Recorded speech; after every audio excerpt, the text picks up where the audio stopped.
komishanka xuquuqlisaanka qaranka Soomaaliland ayaa soo qaban qaabiyay kulankan oo ka dhacay magaalada Hargeysa waxaana uu ku saabsanaa wacyigelinta arrimaha xuquuqda aadamaha oo uu qabtay gudiyada xaafadaha barakacayaasha ee magaalada Hargeysa. Intuu socdo kulankan ayaa gudiyada xaafadaha ay ku nool yihiin barakacayaashu waxa la bari doonaa waxyaabaha ay xaq u leeyihiin iyo waxyaabaha xaq loogu leeyahay. Waxaana halkaasi warbixin laga dhageysan doonaa gudidaasi la xiriira tacadiyada ka dhaca xaafadaha ay ku nool yihiin barakacayaashu. Agaasimaha waaxda kormeerka iyo wacyigelinta ee komishanka xuquuqlisaanka qaranka Soomaaliland mudane Cabdullaahi Maxamed Bile iyo agaasimaha waaxda fulinta mudane Cabdisamed Saacad Xasan ayaa ugu horreyn halkaasi ka hadlay isla markaasina sharaxay kulankan iyo ujeedadu ku saabsan yahay. maadaama komishanka xuquuqlisaanka qaranku uu xil saaran yahay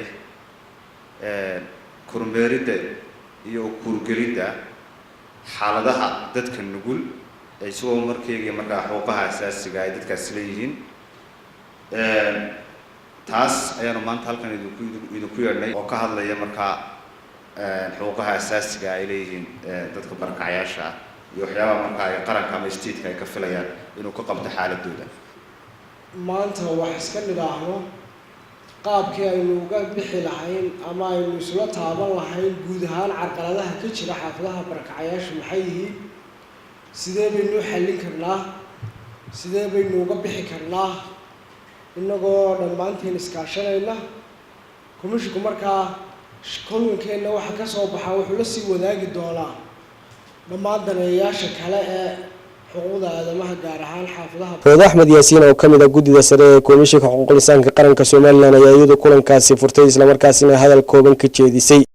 ama aan idin xasuusinaynaa waa garanaysaan waanu idin baraynaa idin malihin in wixii ka yimaada xaafadaha barakacayaasha ee tacadiya ah amniga ha noqdaan caafimaadka ha noqdaan dadka qaaro dagaal ka dhex sameeya xaafadaha ha noqdaan waxyaalaha ka dhiman oo dhan in ay si dhow noogu soo gudbisaan annaguna aan idinla raadino idinla shaqayno halkii ay idinkaga jirtaba idinkala soo saarno ayaan diyaar idinla nahay. waxaan idin leenahay marka koowaad iyo marka labaadba ku soo dhawaada komishanka qalinsaanka wuxuu diyaar idinku yahay inuu idinla shaqeeyo xogta aadna siisaanna ay noqoto xog fiican annaguna aanu qabanno shaqo fiican oo aynu qaranka ku wada ilaashanayno.